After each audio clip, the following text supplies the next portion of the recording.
All right.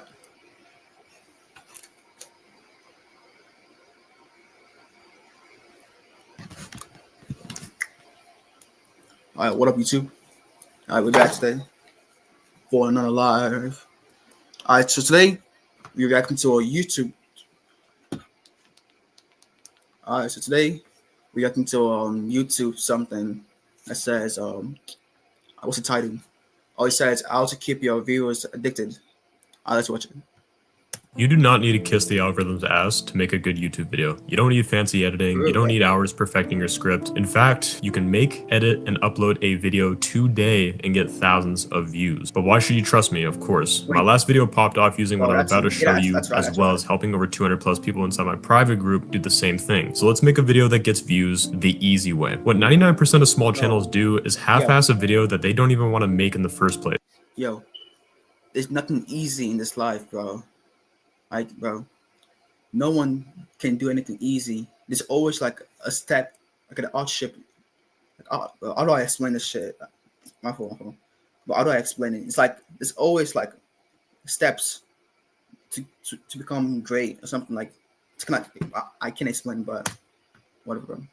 Add cheap sound effects, generic stock footage, and overall sound like someone that they're not. And that's the problem. You're making YouTube videos that you don't even like making, but what you are doing is making content that you think will get views because someone in your niche did. The biggest fear that most small channels have is wasting days making a video that nobody watches. But the truth is, if you make content for the sole reason that you think it will get views, then you'll always get your ass kicked by the guy that makes content that they genuinely want to make. And that's golden rule number one when making a video that gets good retention and solid views. It's not the editing style, it's not the effects, it's not even the script and how well you hook the viewer into continuing to watch. The real way to edit.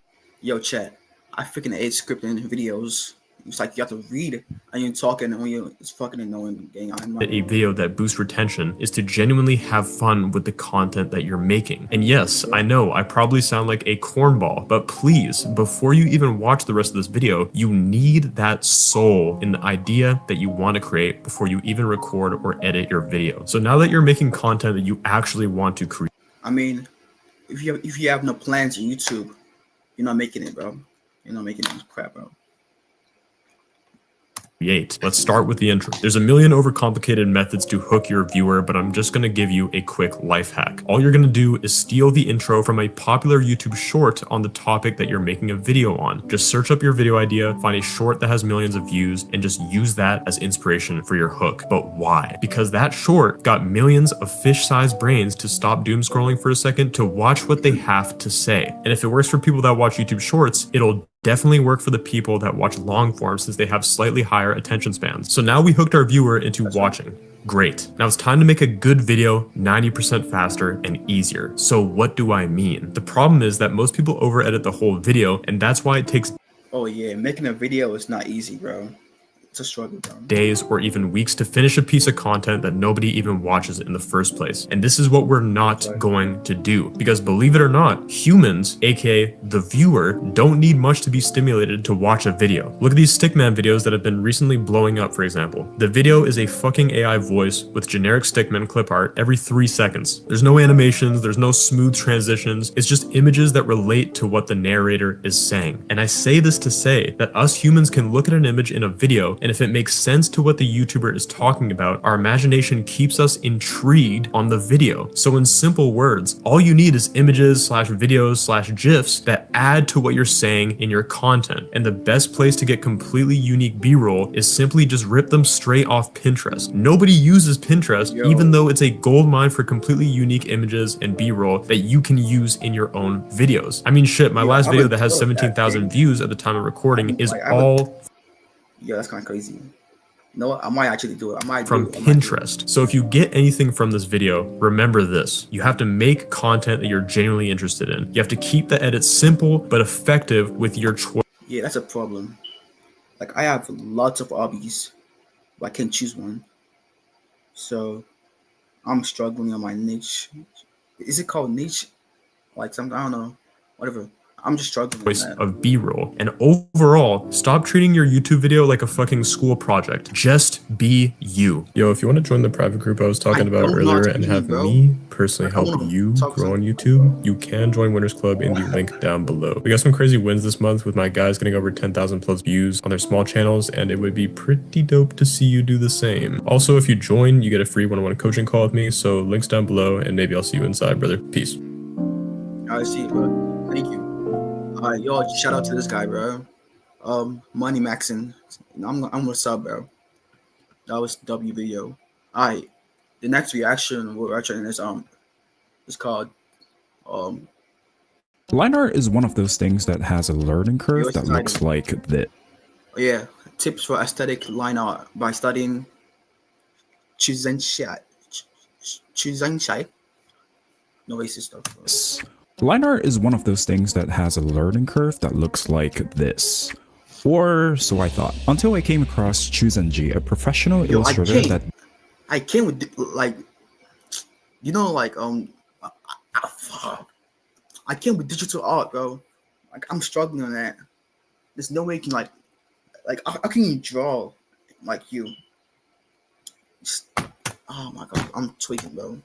that did all these beautiful splash art for art nights. like, But bro, it's these sketches I'm that doing got this my in little school, bro. brain working My show's overtime ass. and how to make this learning curve go from this to this. By the end of this video, you look at line art in a completely different way because like, I'll years be of deconstructing studying everything I shit. learned from Chuzenji years sketches of into studying. easy to learn chunks. I'll also sprinkle in some life-saving tips as we go along to really help y'all improve even faster. Let's go. Lines do not exist in the real world. So why do we use them when we draw? What role does it fulfill? And more importantly, why does it work so well? To answer that question, we first gotta understand the most fundamental function of lines in a drawing. Lines are basically a way to represent all these edges and silhouettes we see from objects in reality. This is going to give you a rough idea on when you should draw a line versus when you shouldn't.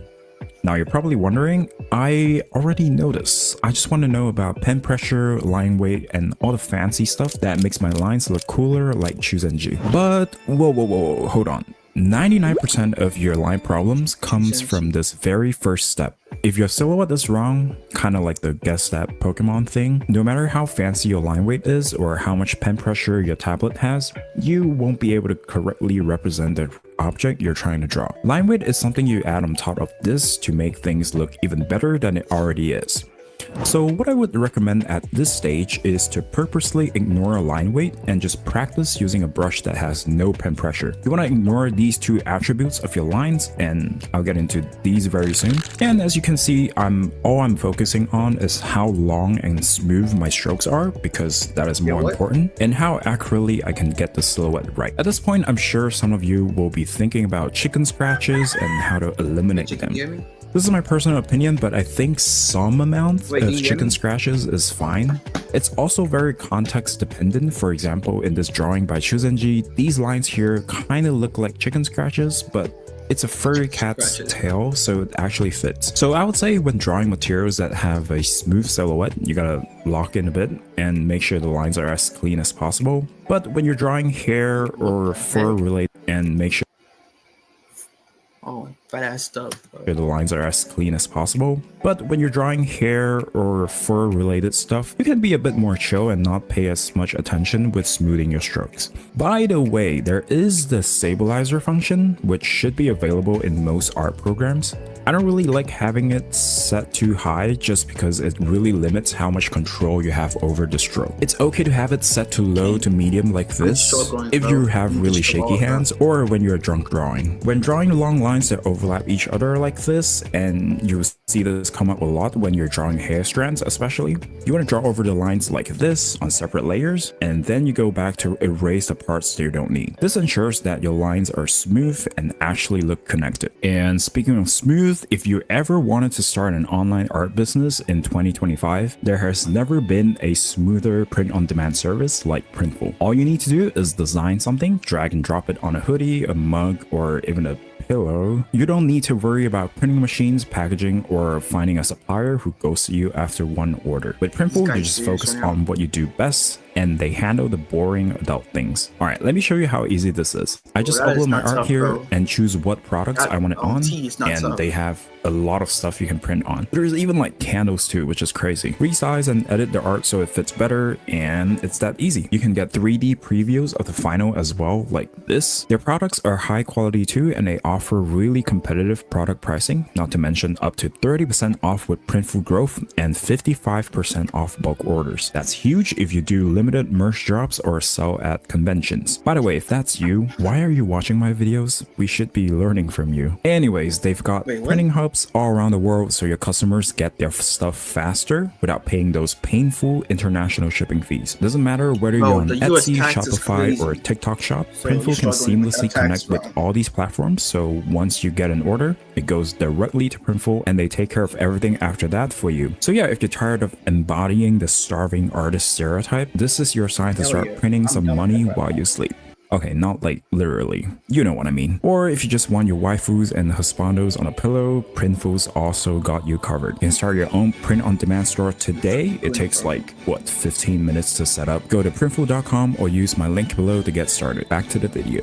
Since I mentioned it, let's talk about the attributes of a line for a second. There are mainly 3 attributes of a line that I can think of, with a couple more that are less important. By adjusting the thickness of a line, you can make an object look like it's positioned further away from the camera or super close. Okay, that's a little too close. Back up. Or we can bring it one step further and introduce variation of thickness in the same line, aka line weight. Having a variation of thickness in a single line makes the line more dynamic, and this will be the core of how we are going to convey perspective more dynamically. This isn't really prevalent in Chuzenji's work, but line weight is often used in shots like these to show dynamics or foreshortened poses. Even when a shot is straight Yo, on is like that, this, like these to show motivate something. dynamics or foreshortened poses. Oh, Even when a copyright shot is straight on like this, you can still find places to use line weight like this to convey the foreshortened objects. Like in this sketch by Chuzenji where the thighs are going up and back like this, you see the lines for it goes from thick to thin as the form curves backwards. This is a more subtle use case of foreshortening, but if you stack up enough of these in a drawing, No, it that really looks does make good. a I huge ain't gonna lie to difference. you, bro. And when we combine perspective using some line weight to indicate the orientation of the form a little more on top of our base from earlier, it now looks like this, which is pretty good, but we can do more, and the next step really brings out the 3D-ness of our drawings. This step is considered quite advanced because it requires you to think several steps ahead. Oh, and if you hadn't noticed already, I structured this video into increasing difficulty or steps. And this step is right about the intermediate level. And yes, if this is your first time hearing this, you can in fact think about shadows during the line art phase. Basically, we are just adjusting the thickness and line weight to create the illusion of a shadow side and a light side, where the imaginary light source is coming from. You will also often see artists do this where they make the intersection of lines thicker. This is basically simulating ambient occlusion. Of course, if you're using line art for the color illustration eventually, you really don't want to overdo this part unless, you know, it's a conscious style choice. But generally, the line art is more subtle in colored illustrations in these styles. As for how to actually do this part, you really want to already have a main light source in mind when you start sketching, so you can integrate that into the lines. If the light is positioned at the top like this, and I know I want to have some sort of overexposed light there, here's the thing as well, you can simulate different lighting conditions as well using line weight.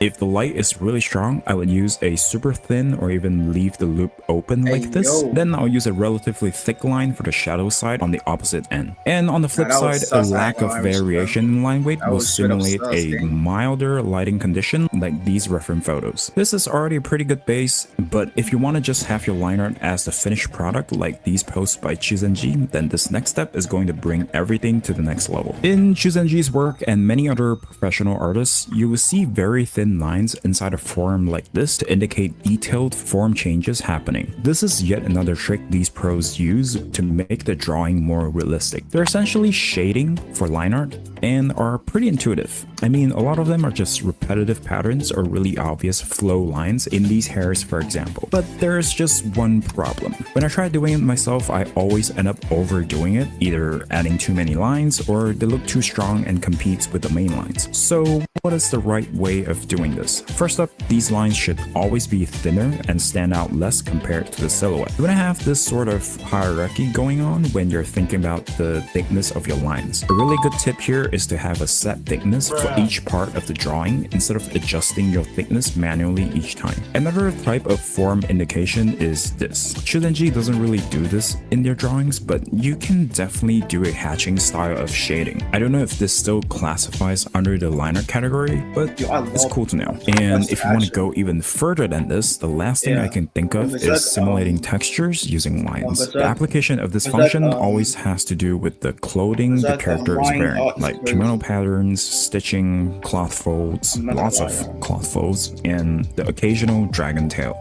You can really do a lot with this if you're willing to spend time tediously drawing out the repeating patterns. Another thing with this is you can actually simulate how clothing feels just by changing the line weight alone. It's very subtle, but look at how the thinner lines here makes the skirt and shirt look like they're made out of lighter materials, versus this hat that looks like it's made of heavier material like leather just because of the bigger folds and thicker line weight. The trick to this is to know when to stop. You definitely don't want to oversaturate an area and cause any imbalance to the image. It's really helpful to pay close attention to details in your reference photos, like the amount of folds. You don't have to count them, but the overall density of folds on a certain material and how deep the shadows are. Because with clothing, you'll find that sometimes the material is so light, like right here, this fold we can probably skip drawing. This will make the drawing more clean overall as well. You also want to control the amount of shadows on the inner area like this, especially with metallic or glassy parts like this, because these materials naturally have a stronger light and shadow contrast. Chuzenji lowers the thickness and density of the lines around the face of the character,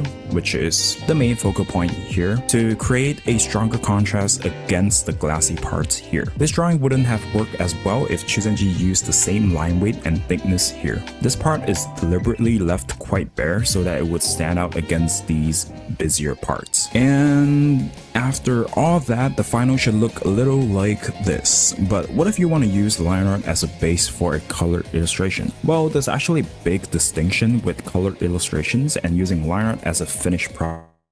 In general, the line art shouldn't be nearly as elaborate as these if you want to add color later on, especially with shadows and these texturing lines. You really want to tone them down or even not have them there at all. And here we will get to look at the last two attributes of lines. With coloring, we can consider locking the opacity and coloring the lines themselves.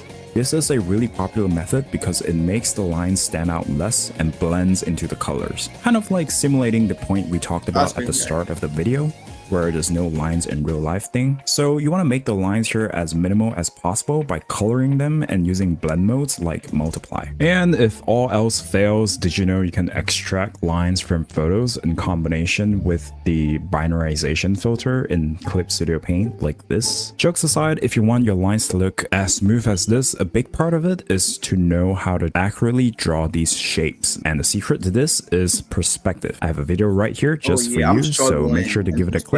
And bye. Like I'm so. Wait, that was it. That was looking good, bro. All right, so make sure y'all shout out to this guy.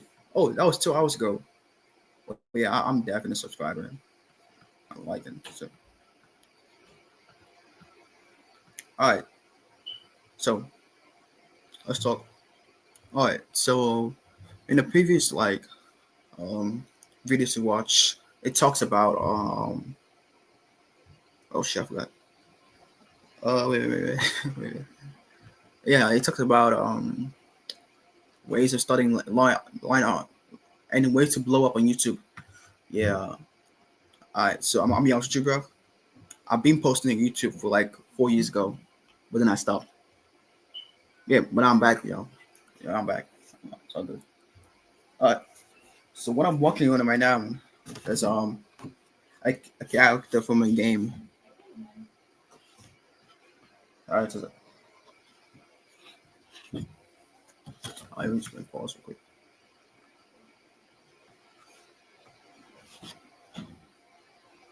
Can you see it? Oh shit, the camera. Don't blow it up.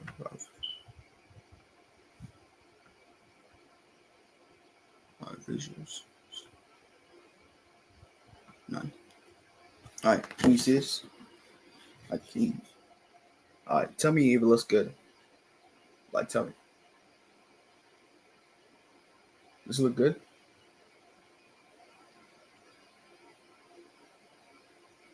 Yo, chat. Does it look good? Yeah, I'm gonna say yes, but I don't know. All right. All right. So basically, I'm not done with this, but yeah. All right. That's pretty much. And I gotta finish. I gotta finish this in like 2 or 3 days. Yeah, I'm not. I'm cooked. I'm cooked up. Most definitely can cook.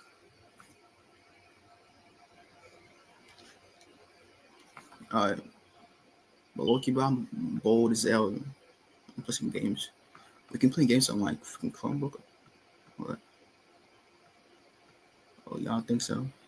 Fudge. All right. We're good. All right.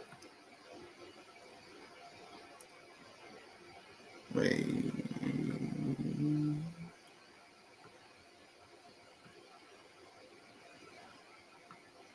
All right. Okay. Wait. What happened to you? This guy said, starting my webtoon saved me from quitting art altogether. Bye. Smuppy. Exclamation. Alright, so react to this. Hi. Hey. You're creative. Let me guess. You have a project you're procrastinating, don't you? Or I mean, I maybe used you to. really want to make I'm kind something, of but you don't know what. changing, I It's guess. okay. I can smell it on you. We've all been there. You got all this energy and creative drive, but you still can't bring yourself to make the damn thing. What if it's not perfect? Yes. Best advice Well, I've personally heard I've been is struggling for like just 3 start. months with I'm this. sure you've heard it at least once before. I mean, it's true, but it's fake. What do you mean just start? Start where? Yeah, Start that's dumb. how? People say just Start stories. You're dumb who? self. I'm Smuppin. I have a webtoon called Seeking Scars, and it feels really, really good to say that because for years I was so creatively stunted that I basically almost gave up on art as a whole. That's what I mean when I say I you did the have to start your same thing project. though. Because I almost gave up on mine, and I wanted to speak from my experience. It's the only thing I really can do. As someone who almost quit because she just couldn't do her shit, I feel like it's worthwhile to listen to if you're stuck and if you need that extra push to just start something.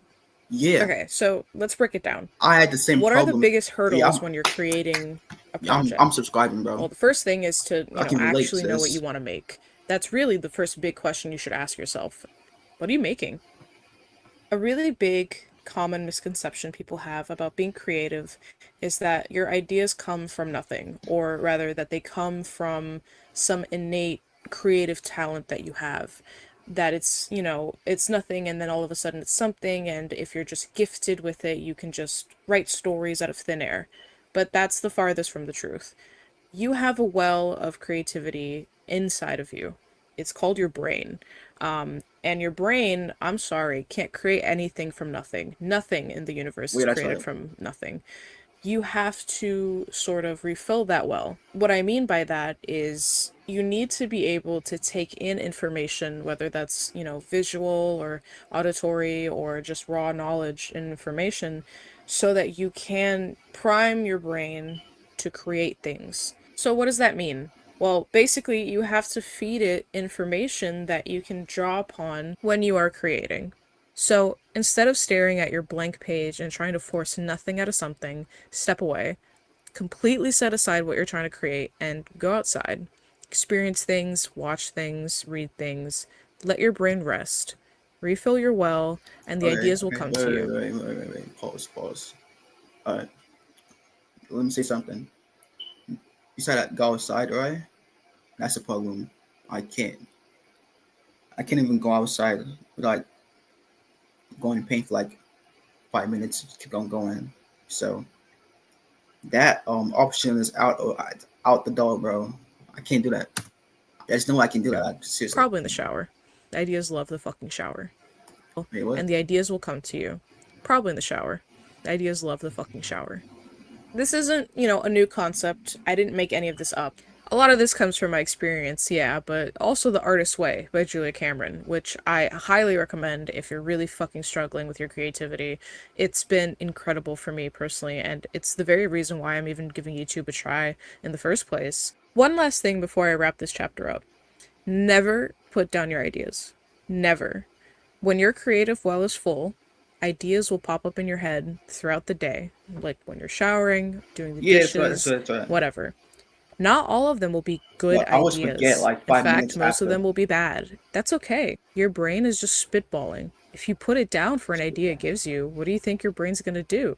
Give you more? No, man, No. it's gonna feel pressured. You're going to feel pressured. Yeah. Putting down your own ideas, even before you're able to like really refine or pick apart at them, is the easiest way to put yourself back into a creative block. Your ideas might need some refining and some minor work, here and there, but they're never truly so bad that they shouldn't see the light of day. And hey man, if they are, that's okay too. What matters is that your brain is creating. That's really your goal. It's your job to take what your brain creates and refine it into something you would care about. It's not even about making anything good. As long as you like it, you will make something authentic and other people will connect with it too. That's what art's for, Man. man. There's always a lot of stress on whether or not your project will turn out good or not. How do I know if my idea is good enough? Should I do this idea first or maybe that one? Will Yeah, people even like it? You can waste that's so much time with these questions when really the answer is super simple. Do it's you like like it? If you have multiple ideas, which one excites you the most? Does it excite you when you think yo, why is YouTube lagging? Alright, so let me say this. Alright, when I'm drawing, like at first I'm drawing, like I wanna draw, but then like 10 minutes after I'm done. Like the interest of doing this is gone. Like I feel like my energy's been sapped out. I'm like, I'm good, bro. It's like it's nothing fun. It's not fun. It's not fun no more. And it's just no one. you think of I ain't gonna making lie the with you, bro. thing, then there This you character's go. crazy. Do that one. That's it. Sorry, it might sound annoyingly simple and maybe a bit dismissive, but It's so it is good. true. Making something fully focused on your own tastes is the path to making something truly authentic and something good. No matter what you make, not everyone will like it, and chasing after likes or other external validation will only creatively block you Yeah, again. that's the Doug problem. My has some really downfall. good advice on this. Like, imagine yourself in a Yeah, I stadium post on full of TikTok a clones of lot, you. That's your bro. I audience. always want people If you think something would to be like see dope as what I hell, was then doing, fuck, they will and too. bro, People will that really got my mindset. I freaking ruined it, bro. You're with you, bro. Like, bro, I regret doing that, like, bro. It's so annoying. Like, the same seriously, taste as you do really mess up your exist, and mindset when they and find your when you're thing, drawing oh and stuff. man, It's they're like, gonna love it just oh as no, much as people you don't do. like this. Again, you shouldn't make your project for the validation of other people. You should make it That's for why I don't yourself, trust me. Going exclusively. from experience. But it is a good thing to keep in mind. Focus on what you think would be the coolest. Do what feels good to you and only you. You're the one making Yep. it after all. The reason you want to do this is pretty simple. If you're not excited about your project, you're not going to be passionate about it. If you're not passionate about Oh, I'm it, not. I'm then not you're not going passionate to about be it, bro. able to maintain the consistency needed to actually fucking do it. Unless it's something you can do in an afternoon, you're going to need to dedicate some considerable time to it. And if you're I mean, I forcing yourself can't to really. work on I have school, so I mostly focus on school assignments. And when I get back from school, bro, I'm so tired. Like I just want to rest, bro. I'm so tired. it because it's something you don't actually feel excited to make, it's just never going to get done. You're going to procrastinate, you're going to forget about it, you're not going to enjoy it. I was working on a comic called Burnt Bridges. It was set in the same city with similar plot points and similar story beats, but it was just off. The whole time I spent working on it, and let me be clear, I spent a lot of fucking time on Burnt Bridges. I was so worried about it being a good and appealing story. I researched into other comics. I did so many like art style tests. I, experimented all the fucking time. I went to hell and back trying to figure out how I could make it the best possible. I never actually made Burnt Bridges. I outlined, I scripted, I wrote a shit ton of fucking lore, and don't even get me That's started on the good. concept art. I did so much for it. But Wait, then I have a question, chat. I comment down like how much do concept artists get paid for? when I actually needed to sit down I and mean, start drawing the like pages, in a I few was years sick of now, it. I just I feel couldn't like do AI it. is gone crazy with the The pressure art. of making the pages look good What's it and called? the dialogue to hit Never mind, right never mind. and Never mind. I'm just all of that, it was too overwhelming, and I never actually started drawing the pages. Not only that, but I didn't like it.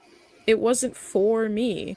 I made it with the idea of making the objectively best story possible, something that everyone could like. It was pointless. It killed the project, and I ended up doing nothing for the next year or two. At this point in my artistic career, oh I shoot. was at rock bottom. I got a job doing something completely unrelated, and I let myself forget about my craft. I want to clarify that the reason this happened is because I refused to start the project. I made a lot of concept art, I made a lot of effort in writing and scripting and Oh, by the way, planning. I did a lot of planning, but I never uh, actually sat down I'm and drew struggling the in perspective. pages. There is a Like point in everything that that's you so do confusing, creatively, or I guess broadly in life, where you just have to especially sit down enjoying and like a do the big thing. city, Yes, you like a big can, you know, sit and design, environment. oh, this is gonna be my YouTube banner for my YouTube channel, and oh, but I gotta think about what my brand is gonna be. Or like if you're writing a novel, you gotta figure out each detail of every character. No, you don't. That's the Wait, core no, thing that I'm trying to tell you. And I wish someone had told me wait, do you just back make in it up? 2021 when I was Like making on the way, Burnt you're just Bridges. making something. You don't need to You're know making up. what the sigil the witch in chapter 5 is going to use. You don't have to know, you know, what the symbolism of your main character's nail polish is. I will also say that for me, a lot of the over planning and over conceptualizing was due to a fear of starting. I would subconsciously push the start date back and back and back because I wasn't ready, or so I thought. You will never be ready. When I made Seeking Scars, which is my current webcomic that is almost halfway done, crazy to say that So I've made freaking cold, like yo. over 100 pages. When I started Seeking Scars, I gave myself as little prep time as I could, which is to say, like, get the bare minimum down and then just run with it. The first, like, several pages that you make will always look like shit. I hate looking back at my first, like, 3 chapters, because I think it's ugly as hell. Ugly as sin, even, if I may say so. But the pages I make now, I think are pretty neat. And they will That's only good. continue to get better as I continue to make them. This brings me back to the whole point of this video. You have to make your project, or a project. You have to create if you're creative. Because if you don't, you're gonna lose yourself. The goal of art is to express yourself.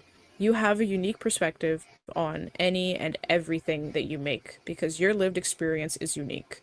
There is not a single other person on this earth that has lived the exact same life as you. So, Yeah, even if you're there's just no one. starting out, have no experience making anything at all, and you think all your ideas fucking suck, it doesn't matter. No one can tell your stories but you.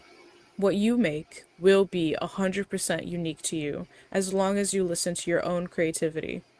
Take inspiration where you need to, learn from others who came before, fill up your well with stuff that you like, but make art for you and you alone. I do want to be clear. I'm not saying go with your first idea ever and just run with it.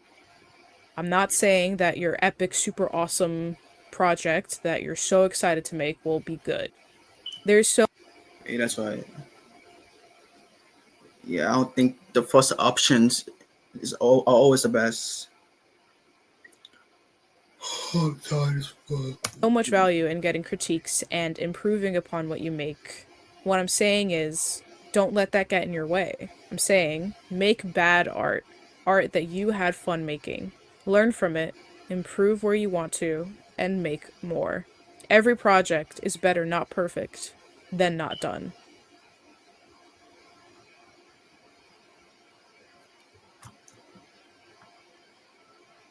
I Alright, thank you for watching this massive videos. If you made it this far and are actually reading this, I owe you $1 trillion free. Feel free to hold me up to this whenever. Thanks. Alright, follow me on Insta and TikTok, Smoppy. Alright, yo, you saw that? So subscribe, follow, or channel, bro. Alright, let me just put my own advice on this. Yeah, that's right. Exactly all she said was happened to me. Like I was struggling, because I wanted people, like how do I explain it? Yeah, I want people to see, like I'm always like see how good I am, like to boast, yeah, like to boast your artistic styles in your ways. Yeah, I mean, I'm gonna be honest with you, bro. If you're on TikTok and you posting art, you're cooked. You're cooked. Like you're automatically cooked, bro.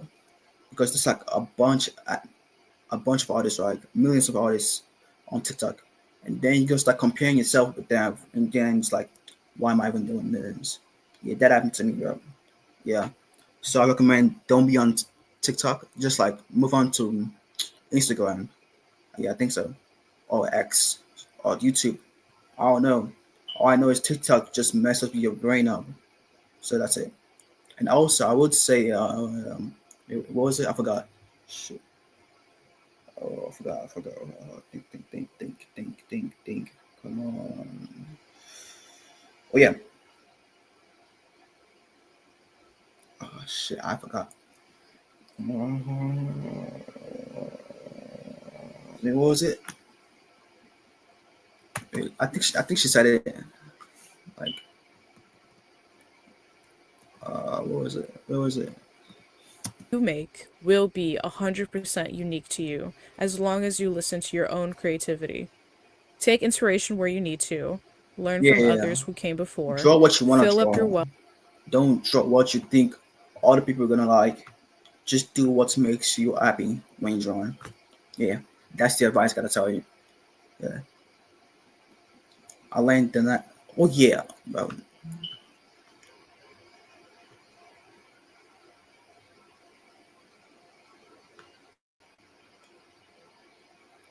Uh,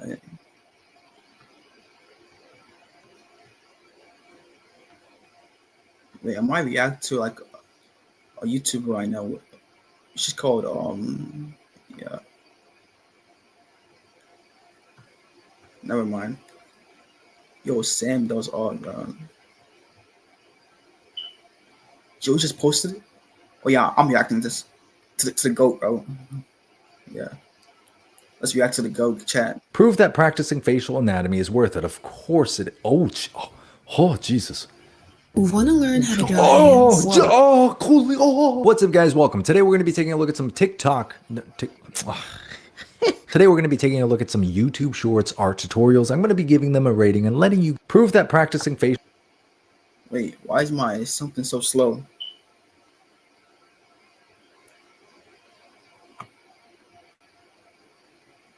Let me refresh.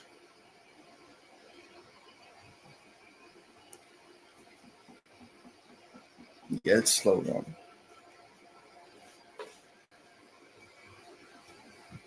No, the freaking internet. Prove that slow. practicing That's good. facial anatomy is worth it. Of course it. Oh, Jesus. Want to learn how to draw hands? Bro. Coolly. What's up, guys? Welcome. Today we're going to be taking a look at some TikTok. Yeah, I think Today we're that- going to be taking a look at some YouTube Shorts art tutorials. I'm going to. Yeah, I think that's it, chat.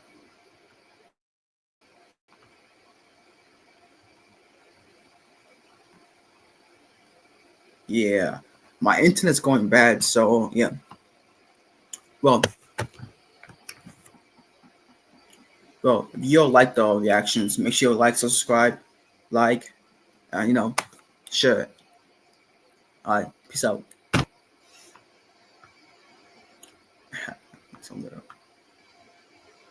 That's so weird, bro.